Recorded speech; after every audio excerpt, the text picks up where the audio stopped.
How does it feel to be down here prepping for this game? What's the mood been like for you guys? It feels good. Yesterday to come down here, practice in Miami, it was definitely different than the weather that we've been having up in Georgia. Had you been to Miami? I mean, I guess being from Jacksonville, had you been to Miami a few times? Yeah, Before? Any football functions down here? Especially when I played baseball whenever I was younger, we used to come down here all the time. It's been a few days since you announced the decision to come back for another year. Just what went into that decision? What were the conversations with the staff like, and how did you ultimately get to that point and what? Yeah, I mean, the biggest thing for me was obviously coming back, playing with the guys. Obviously, the camaraderie that we have in the locker room. I mean, that's a huge part, and it's hard to just leave that. You know, I feel like the chemistry that we have, the standard that we've set. A lot of those things really led me to coming back and wanting to do this again. With these players around me. Is there an unfinished business notion of wanting to come back and get to the playoff, win a national championship next year? Did that factor into the decision? I mean, I feel like that's always part of it. I feel like if we hadn't have lost that game, maybe things would be different. But obviously, that's the way that things panned out, and mentally, that definitely had an effect on my decision. I guess when did you know? Who did you really talk to in the days and weeks following the SEC championship? Yeah, I mean, obviously, there's a lot of conversations with my family and coaches and things of that sort, and then obviously people that I trust and confide in with, in a huge decision like that. But I think I knew truly a few days after the game, in my heart, I knew exactly what I wanted to do and what I was going to do. I just had to talk to people and make sure that everyone was kind of in agreement with what exactly I wanted to do. What about the idea that you waited 3 years to be a starter and if you go to the NFL, most certainly you could be holding the plate? Yeah, that was definitely part of it too. I mean, I waited 3 years, didn't play, and then obviously I've gotten the opportunity to play this season, and it's fun. It's a lot more fun to be on the field than not be on the field. So knowing that I get another opportunity, a chance to come back and play another year at the University of Georgia, it's going to be a lot of fun and enjoyable. What about, there's a lot of stuff going around about NIL. What can you say about that? What discussions, how did that figure into it? Yeah, so I mean, there's a bunch of stuff out there, and I'm sitting there, and we haven't even talked about anything as far as, I mean, I don't even know when all that came out. I guess a month before the SEC championship game is when I started seeing stuff and rumors about what I was asking for and saying and whatnot. I had never even had a conversation about whether or not I was coming back, a decision. Obviously, being the quarterback at the University of Georgia, there's going to be NIL opportunities, but that was never a main factor in my decision on coming back. For those 24 hours away, you lose the title game, then the committee comes out and says what it says. How did you process that double dose of disappointment? What was it like to bounce back and get refocused for whatever was coming next? It was tough. It was really, really tough, especially right after the game. I mean, we haven't experienced a loss in a long time, I mean, obviously I hate losing, probably more than I love winning, but I feel like we've won so much, the past couple of years, and to take a loss and walk off the field and try to process that is really hard, especially in a big game, and it's a competitive game too, where we missed opportunities. There's a lot of different things that we could have done better, but that's part of the game. And I think the whole team has really, kind of had a chip on their shoulder ever since we lost that game, and really came to work and really, we've practiced really, really well, I think, for this bowl prep, and we've really taken it seriously. How hopeful were you 12-1, 29 doing what you guys have done the last couple of years? How hopeful were you that the committee would say, that's enough? Did you have hope, or did you kind of know? I kind of knew, honestly, and in my heart, I was like, yeah, we're probably not going to get in. We could only hope from that point that maybe we get the opportunity, maybe we get the chance, but that was our playoff game. I mean, two top-ranked teams in the SEC championship. I mean, whoever wins probably is going to get in, and that's we ended up losing that. So. Carson, how much growth have you seen with Marcus Rosen-Jackson over your time together? I mean, a ton of growth. He's one of the smarter wide receivers, I would say, as far as understanding the game, understanding coverages. Also, just super strong hands. Very reliable receiver that is going to get open. So, I mean, and he's been able to develop that, and obviously the chemistry that we've had since. Honestly, in high school, I mean, I remember throwing to him at the opening in my sophomore year in 2016, 2017. So we've known each other for a long time, and it's cool to see his development over the past couple of years. Carson, did you know when you were talking with the staff about coming back that they were going to get a reload and put some guys around you so that you can have the sort of senior season that can catapult you into a Heisman race or becoming an early first-round pick? I guess talking about guys like Etienne and Colby. Yeah, I mean they definitely had those conversations talking about, hey, we're going to go into the portal, we're looking at a few guys. Obviously they didn't name names at that time because it's not for me to know, but they did go out and obviously get some of those guys. I'm super excited to get to play. Yeah, I was going to ask you about having a back and you've had good backs around you and good receivers to work with, but having a guy like Etienne or having a 6'5" receiver, this young Vandy guy looks like he's got some wheels and can read routes. How important is it to have weapons like that coming in? Yeah, I mean, obviously that's the biggest thing for me as a quarterback, or any quarterback, is having those weapons around you. If you don't have it, I mean, it's kind of a one-man show, and I don't really run very much, so the whole one-man show for me is not applicable. So I need that type of talent around me. I'm very thankful for the talent that I've had around me, but at the end of the day, it is a team effort. We're going to have to get in the lab, start building the chemistry, figure out the offense. But I'm excited that those guys are going to come in and help us. Is it going to be weird at all with Etienne knowing that he was playing for your rival a couple weeks ago? I mean, for him mentally, maybe whenever we play against them, I know that's always tough. But not for you though. No, not for me. I mean, we'll take him in, accept him as one of our own, and I'm sure he'll prove himself when he gets here. Is there anything stand out about Florida State's defense when you see them on film? I know the personnel may not be exactly what it was during the season. Anything stand out about the defense? Very tough as far as the way that they challenge you. It seems like they play a lot of match defense. They're going to pressure you in different types of ways. Get down in the red zone, play you man. Third down, play you man. So in that way, challenging our wide receivers to get open in one-on-one matchups and situations. That's one thing that I've seen from their defense. Carson, what was your process that led you back to playing another season of college ball when you could have declared for the NFL and you've probably been drafted pretty high? What did that look like for you? Yeah, I think the biggest thing that factored into my decision was just the chemistry and the connection in our locker room, and just the standard that we've set at Georgia, and having the opportunity to do that again for another year. Obviously this season has been super fun for me, and I've enjoyed, every step of the way, every single game, getting to play, go out there, do what I love. So, to be able to make that decision to come back and do it again was the right decision. Your teammates yesterday were talking about you seem to have taken it to another level in bowl practices.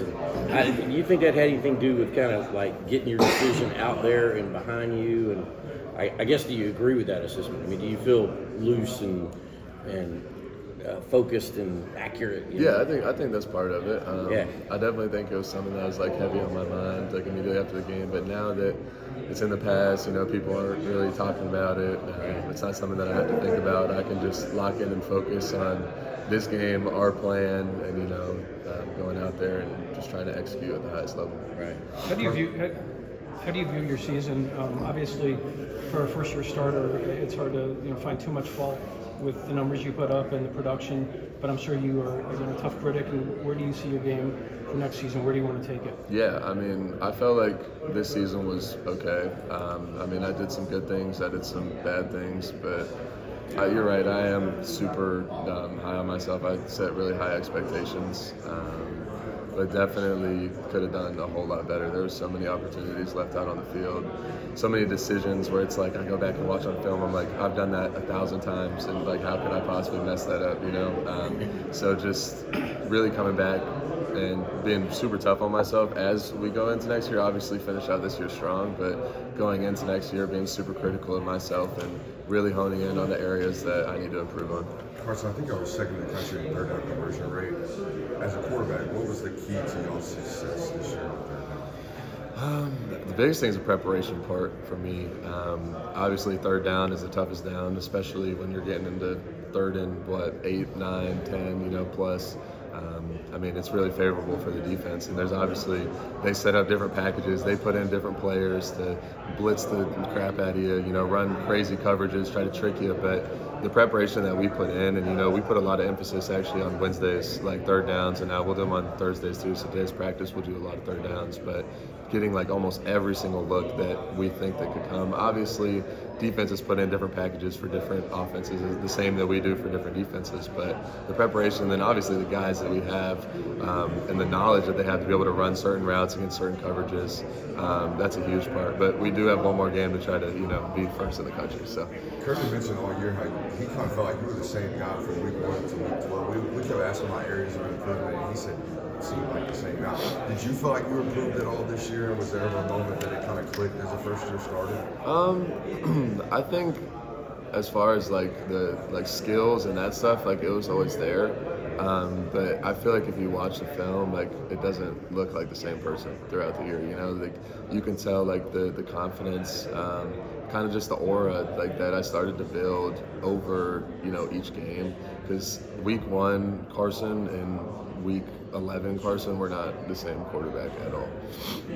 Just the feel in the pocket, Carson. You got to see you move around and scramble a little bit. Looked like towards the end of the year, you looked a lot more confident, moving a lot faster. Can you talk about getting back to playing football, full contact again for the first time in a while? Yeah, I mean, I think that was a huge thing as far as playing the game again.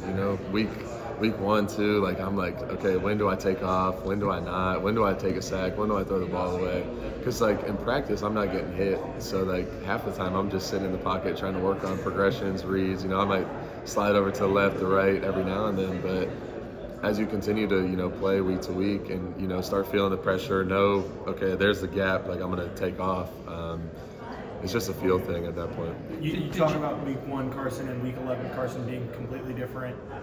How big of a difference can there be between 2023 Carson and 2024 Carson? Huge difference in my eyes. There's a lot of areas that I'll go back and watch this season, watch every single play over and over again. I kind of just talked about it, but there's so many things that I can improve on and just continue to get better at. And even the confidence piece of just going out there and believing in this team, believing in myself, and understanding exactly what defenses are trying to do.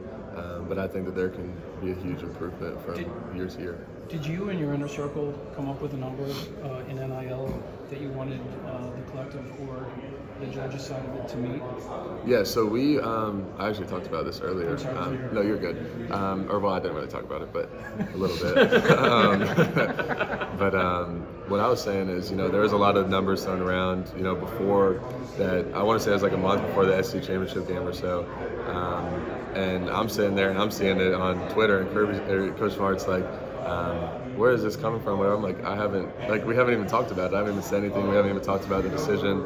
But that was not one of the biggest factors of me coming back. Obviously as the quarterback at Georgia, there's going to be plenty of opportunities outside of Georgia, for me to make NIL and things like that. But for now, coming back and trying to win a championship with these guys and this team, is so important to me. And I know that's so cliche and that's what I'm supposed to say, but I truly believe that and mean that. Carson, can you put into perspective how the Georgia offense works? I mean, a lot of times in the media we hear from fans and they'll say, oh, well, Mike Bobo called the wrong play, and then you hear Delp say, hey, there's 4 plays in every play. When you go to the line, there's different options depending on the defenses, right? And how much do you have to go through at the line of scrimmage processing to get from the protections to the plays? I guess you could probably explain it better than I'm trying to ask. Yeah, no, for sure. There's certain plays that we do have where there's multiple plays built in. Just based on the look and what they give us, there's premier looks for each play, so just try to get us into the right play. It's more run plays. When there's pass plays, it's usually on unless it's zero blitz or it's man, and I want to give like a man route. You know what I'm saying? So, but there's multiple decisions that get made throughout a game, and then some plays are just call it, run it, and there's no check to be had. So there's plays where you look out at your receivers, and from what Delp was saying, each one of these guys has option routes. They have 2 or 3 different things they can do, and you've got to know every series for every receivers against every coverage. So that's a lot of multiplicity. Oh yeah, it's a lot, and I guess what he's talking about is more of like in one route based off of the look. Like you run it multiple different ways. You know, at the end of the day, you're running the same route, but it's going to look different based off of the coverage that is presented. Have you thrown the ball to London, or is he working more with different quarterbacks now? I've thrown it to him a little bit, not much. Obviously, he's been with us the past 3 days, I think, 3 or 4 days. Yeah, he looks super smooth. Definitely excited to continue to work with him. Did you pull up tape of Colby from Miami and London just to learn more about their games? How excited are you about throwing? I've only watched them a little bit just from things that I've seen, on the internet and stuff like that. But super excited to get to work with them. You know, they both look very talented. So definitely excited to start building that chemistry and get to work. You gonna work on your end zone fade a little bit? I mean, you got a 6'5" guy out there now with a dunk ratio that's something. Having size like that is, especially a wide receiver, and to be able to move the way that he does from what I've seen, it's definitely something that I'm looking forward to and excited to play with. So we're on the outside looking in. I mean, do you talk to these? I mean, Brock Bowers is Brock Bowers, but do you ever go to Ladd McConkey and mention their 1,000-yard season still out there? Or potential Oh yeah, I career mean, for him? I'm in his ear every single day. Obviously, he hasn't made his decision yet, but trust me, I'm in his ear every single day. I'm like, Lad, you could come back. I mean, no injuries. Look at what we did when you were healthy. He's definitely a guy that you want out there on the field with you. So. It's interesting to hear you talk about how much better you can be and being in this self-critical element where at the beginning it was almost like Carson building his confidence up. Now the confidence is there. Now you're being super self-critical. When did you cross that bridge, I guess, from building yourself up to have the kind of confidence you needed to now being hypercritical of yourself to hone your skills? Yeah, I think I've always been very critical of myself, but I think you're right that in the beginning of the season it was more of like building my confidence and that sort of thing. And now that that's like implemented and in place, I'd probably say like after the Kentucky game is really when I started to get very critical of myself. That was my best game of the season so far, I'd say, at least statistically. But ever since that game, it's really been like super focused on like the little things and just constantly trying to improve week to week. Carson, I want to ask you one question. What have you seen from him the early part of these bowl practices? And kind of getting his feet wet. Yeah, I remember seeing him. When did he come? I guess he came over either the spring or the summer, and then obviously now getting to see even more of him. But super strong arm, great kid, super smart. So having a guy like that added into addition into the quarterback room is always good and always drives competition and pushes all the guys around us to be better. For a quarterback specifically, how much can it build? Not just rolling early, but being here for bowl practices too. How much can that benefit him looking down the line in his career? Huge. I think the more practices that you can get, the more comfortable you get at a faster rate. Like for me, when I came in, I came to the bowl practices, and then obviously we didn't get to travel to the site back then. I think they were playing Baylor in the Sugar Bowl, maybe it was. That was 2019. So, but I only got to have like 4 practices, and then COVID hit, and then we didn't even get spring football. So like now I'm just in fall camp over the summer. Like I missed so many reps, so much practice, but for a guy to come in, get all these reps to practice, start picking up the speed even faster is going to help him as far as development at a faster rate. Do you ever mess with the guys, that have come in after you, like, tell them, like, pretty lucky, dude, like, I came into this whole thing when the world was going crazy? Yeah, no. That's definitely a crazy situation. My freshman year was insane as far as, like, the COVID year. Traveling, not traveling, who's sick, who's not, who's going to be there, who's playing. That was a crazy season. But, these guys get to come in and, travel down to Miami. I wish I could have traveled down to Miami as a high school senior. When you look at all the guys here, all y'all came in the class of 2020, that first year was crazy. Just when you look back on it now, what is the bond like between you guys? You experienced that, you won 2 national championships, and now you're here. Yeah, Yeah, I mean, obviously we've built a really good bond, you know, that 2020 class. And a lot of those guys, I mean, are even in the league now in the NFL, and I mean, a lot of them are going to go this year as well. So to be able to build that bond and, you know, have that chemistry between the guys that you came in with, I mean, that's a huge part of it. And we are one win away from being the winningest senior class in Georgia history. So, you know, that's another big part that, you know, we've been thinking about is, you know, going out there and really focusing and trying to get this win for, you know, the seniors in that class. Carson, Kirby talked about JT Daniels early in your career being an influence. I guess JT now looks like he's retired from football. Looks like he might go into coaching. Can you talk about the influence that he had on that quarterback room? And did you take anything from some of the preparation that he was teaching everybody? Yeah, I mean, JT, one of the smartest quarterbacks I've ever been around, maybe even the smartest as far as guys that, you know, I've been in the same quarterback room with. But I mean, a lot of the stuff that I do now and like the way that I read different plays, see coverages is really what he taught me, you know. That was a lot of it because whenever I was younger, you know, just trying to understand the offense at a more like intricate level, I would go to him and ask him questions and really watch him and how he would prepare for games and how he would do things. So a lot of stuff I learned was from him, and I still implement that in, I mean, almost everything that I do now. Do you do some training in the off season still with other quarterback coaches? I know that that's kind of become the norm now for, you know, elite NFL types to have quarterback coaches. And how does that work within the structure of what you do at Georgia? Yeah, so obviously I work with Denny Thompson. I've been with him since sophomore year of high school. I don't know, something about, he just knows my mechanics. He knows what I need to do. I mean, he's seen me for so long. And it's like, I'll sit here and, you know, maybe I'm not throwing it the best one day. And he's like, just tweak this, and then I'll tweak it, and then I'm throwing the crap out of it. But having him is definitely an advantage for me. I mean, he's helped me so much throughout my career. And not even just that, but also the mental side of the game and understanding that type of stuff. But having a guy that you can go to outside of, you know, the Georgia circle and being able to go away, go home, train with him, it's a huge part of my game. As far as the Bobo relationship, we've heard so much from Aaron and other quarterbacks about how hyped up Coach Bobo gets and how he likes to throw it all over the yard. What has that relationship been like, and how has that evolved for you?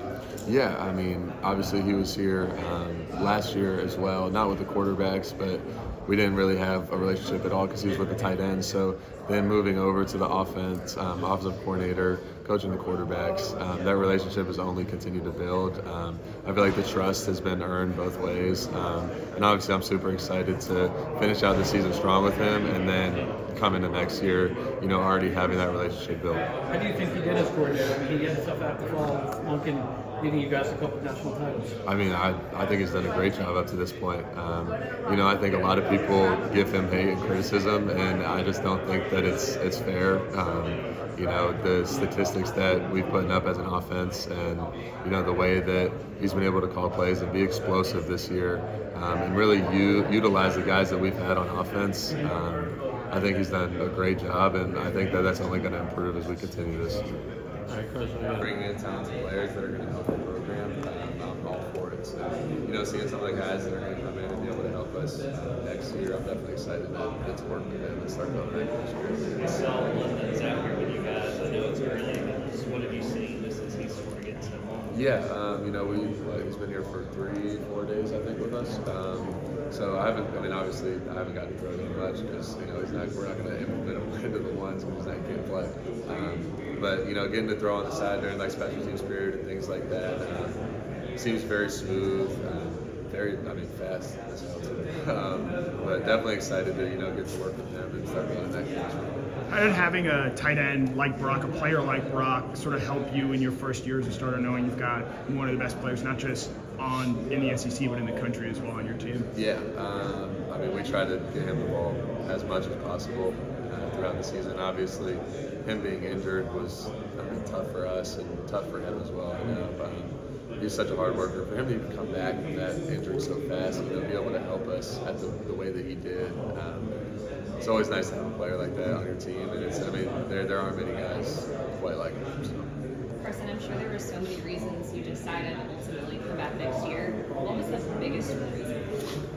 I think the biggest reason for me was just the connection and the chemistry, the camaraderie that I have with these guys and this team, and what this team stands for. The standard that we've built. Coming back, and the fact that the goal every year is to win the national championship. Not every team can say that, and that's a lot of fun. And there's a lot of work that gets put into that.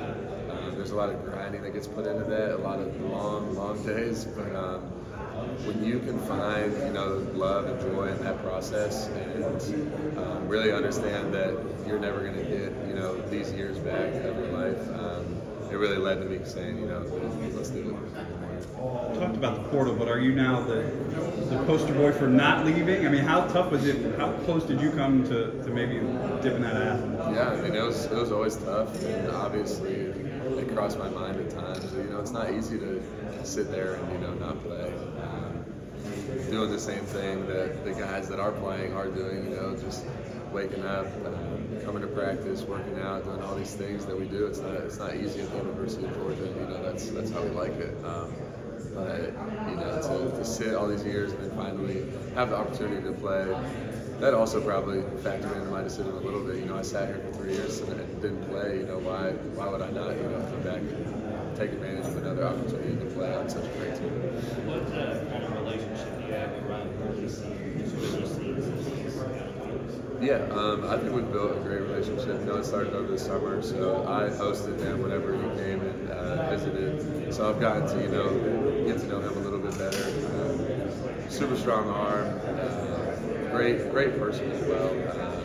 Very smart, very talented. I'm definitely excited to see him as he continues to develop over the next couple of years.